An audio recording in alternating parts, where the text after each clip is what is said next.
With school officials and parents still scrambling to figure out exactly what classes will look like a few short weeks away, summer camps may offer at least a small window into the future.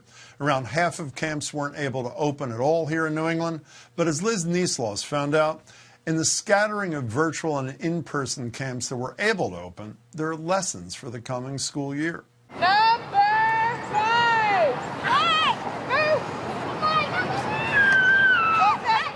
This may seem like the old days, but at this YMCA in Roxbury, kids are experiencing play the new way. Kids chasing kids on a field, but wearing masks. A preview of the potential school year ahead. They learn that getting together comes with precautions. These kids are now used to temperature checks.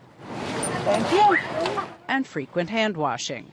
Ashisha Rocket's son, Zayden, is 7, and he's afraid to take his mask off because she had COVID in March. So it's been kind of stressful. I'm just happy that the Y is open so he can kind of get back to some kind of center normalcy because it's hard. We're just trying to adjust in this thing.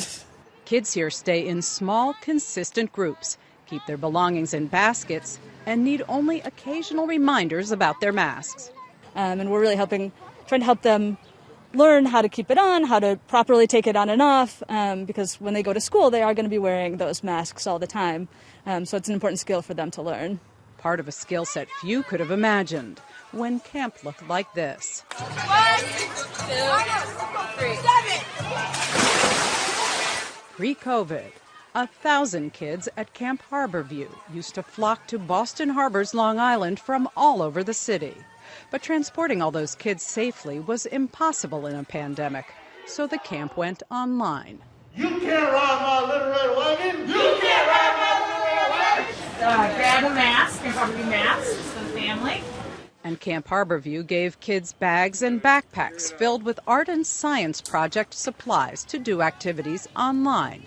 Camp used to meet every day. Now it's just a few hours a week on Zoom. 13-year-old Luis Espinal calls it interesting, though not surprising he misses the old way. What do you miss?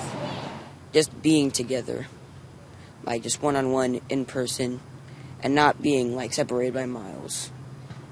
Mom Evelyn Espinal says with 2 sons stuck at home, even virtual camp is a needed outlet. At some point, they need to talk.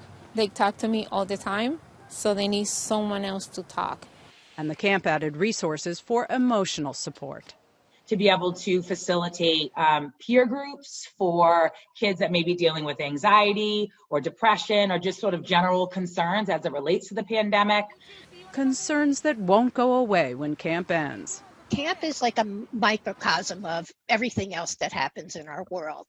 And a lot of it's going to be learned from the camps that have campers this summer and how they were able to operate with COVID-19. This summer, more than ever, lessons from camp may help kids cope in the coming school year, whatever form it may take. Liz Neisloss, WGBH News. The American Camp Association says camps are expected to lose about $16 billion this year, and many likely won't be able to open again next summer as a result.